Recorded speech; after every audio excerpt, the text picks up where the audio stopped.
Sa bisa ng search warrant galing San Fernando RTC, pinasok at hinalughog ng mga otoridad itong Pogo Hub sa Porac, Pampanga mag-aalas 7 ng gabi.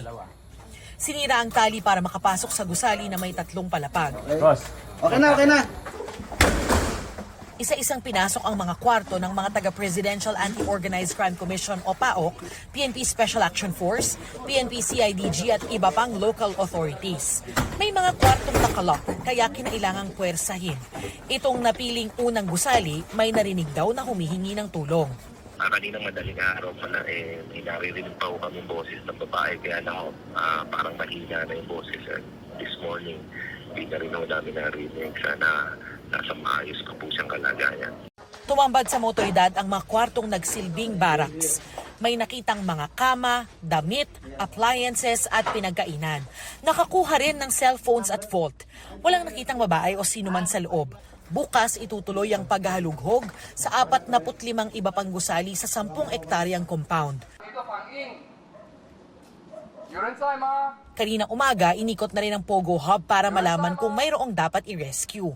Mula nang i-raid itong Lucky South 99 Pogo Hub nitong Martes, 2 posibleng biktima na ng torture ang nasagip, parehong Chinese nationals. Ang isa, nakatali sa bed frame at puno ng pasa.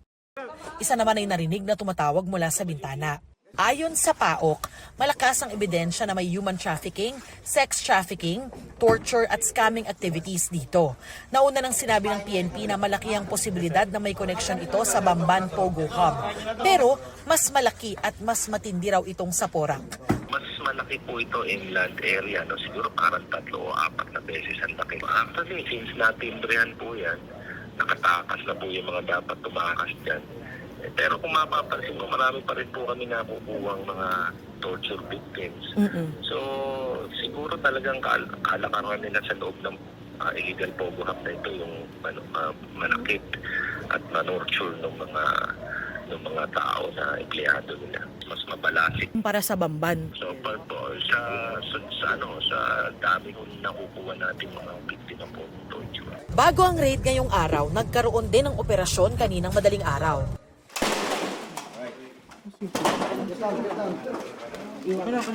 Pagpasok sa kwarto, natagpuan nila ang lalaki na puno ng mga pasa sa katawan sa Porac, Pampanga kagabi. Sa tulong ng isang interpreter, ikinuwento niyang ilang araw na umano siyang hindi pinakakain at ilang beses din sinaktan ng nagkulong sa kanya. Agad siyang dinala sa ospital para magamot.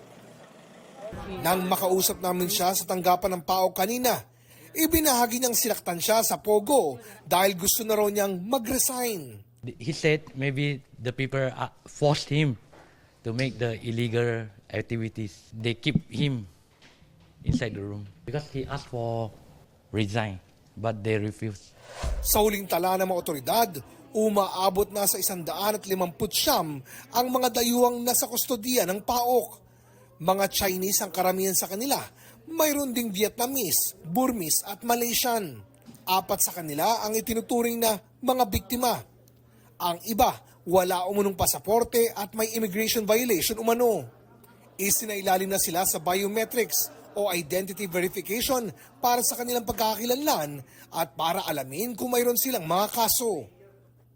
Nang makausap ng media ang ilan sa kanila, sinabi nilang nagbabakasyon lang sila at itinanggi nilang nagtatrabaho sila sa Pogo.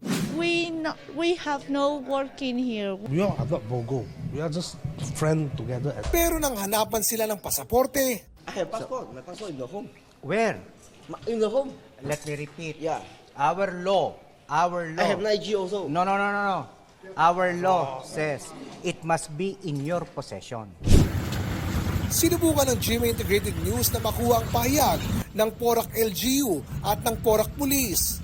Pero wala pang pahayag ang alkalde ng Porac. Kinuha lang ng municipal administrator ang numero ng news team at sila na lang daw ang tatawag kapag handa na silang magbigay ng statement. Wala naman sa kanyang tanggapan ang OIC ng Porac Police na dumalo raw sa isang conference. Bukas pa rin ang GMA Integrated News kung maglalabas ng pahayag ang kumpanya ng Pogo Compound na Lucky South 99. Para sa GMA Integrated News, Oscar Oidang, Darlene Kai ang inyong saksi. Mga kapuso, sama-sama tayong maging saksi. Mag-subscribe sa GMA Integrated News sa YouTube at para sa mga kapuso abroad, samahan niyo kami sa GMA Pinoy TV at sa www.gmanews.tv.